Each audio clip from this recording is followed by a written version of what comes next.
Welcome to Kushala media. ప్రకృతి తలుచుకుంటే మనిషి నిలవగలడా? ప్రకృతి ప్రకోపం ముందు మనిషి తట్టుకోగలడా?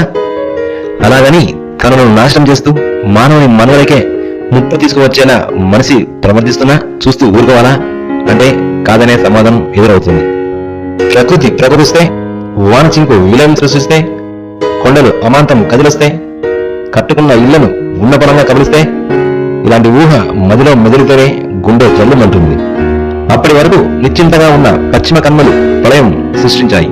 చుట్టూ చీకటి కన్నుల వేళ కొండలు విరిగి పల్లెలపై పడ్డాయి. ఇల్లు, వాకిలి, చెట్లు, పుట్ట అన్న తేడా లేకుండా అన్నింటినీ ఊడ్చుకుంటూ వెళ్ళాయి. వందల మంది ప్రాణాలు మట్టిలో కలిసిపోయాయి. ఇదంతా గత నెల 31వ తారీఖున కేరళ రాష్ట్రంలోని వయనాడులో చోటు చేసుకుంది.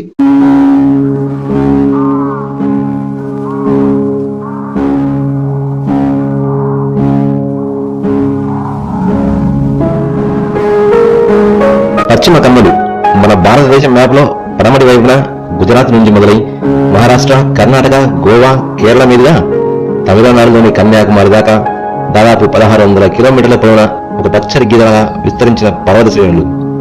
ఇవి దేశ జనాభాలో దాదాపు 40% భూభాగానికి, సుమారు 24 కోట్ల జనాభాకు నీటి వనరులను అందించే జలప్రదాతలు. ఈ పశ్చిమ కన్మలు కృష్ణ, గోదావరి, కావేరి వంటి ప్రధానమైన నదులకు, తుంగ, భద్ర, భీమ, మలప్రభ, ఘటప్రభ, హేమావతి, కాబిని వంటి ఉపనదులకు పుట్టినిల్లు.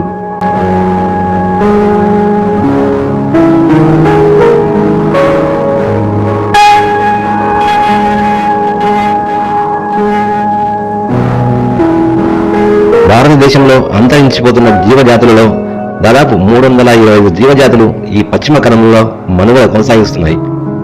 ఇంతటి జీవ వైవిధ్యానికి, పర్యావరణ అద్భుతాలకు ఆటపట్టైన పశ్చిమ కన్మలపై మనిషి అత్యాశ అనే పడగ నీడ ఉన్నంతకాలం అవి ప్రమాదంలో ఉన్నట్లే.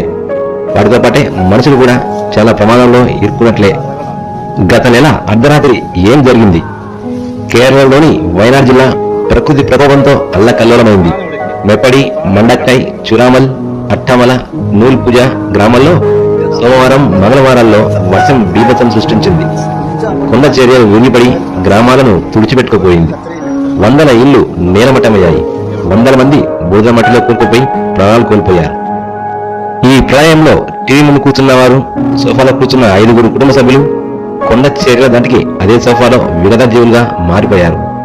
భారీ వర్షం చలిని తనలేక 2-3 బెడ్షీట్లు కప్పుకొని పడుకున్నవారు ఆ దుప్పట్ల కిందనే మృతదేహాలుగా కనిపించారు.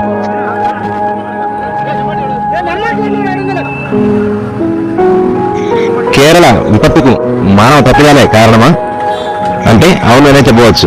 ఎందుకంటే పశ్చిమ కన్మలను ఆనుకుని ఉన్న 6 రాష్ట్రాల్లో అభివృద్ధి పేరిట ఖనిజాల కోసం అన్వేషణ, థర్మల్ విద్యుత్ కేంద్రాల ఏర్పాటు, భారీ స్థాయిలో టౌన్షిప్లు, పెద్ద పెద్ద భవనాల నిర్మాణం, రైల్వే జోన్ల ఏర్పాటు, పెద్ద ఎత్తున ప్లాస్టిక్ వినియోగం, భారీ స్థాయిలో వృక్షాలను నరికివేయడం అధికంగా జరుగుతోంది.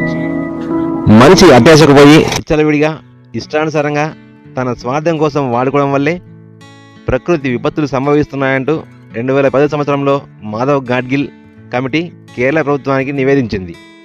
పశ్చిమ కన్మల్లో నిషేధించిన ప్రాంతాల్లో భవిష్యత్తులో ప్రకృతి విపత్తులు విలయం జరుగుతుందని ఆ కమిటీ ఆనాడే హెచ్చరించింది. ప్రస్తుతం కేరళలోని వయనాడ్లో జరిగిన విపత్తులు గాడ్గిల్ కమిటీ సూచించిన ఆ ప్రాంతంలోనే సంభవించడం గమనార్హం.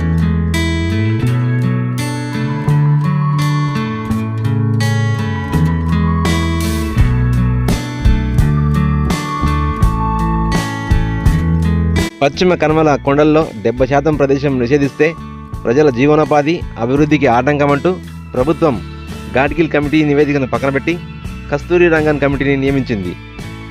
కస్తూరి రంగన్ కమిటీ 70% ఉన్న ప్రదేశాన్ని 30%కి తగ్గించారు.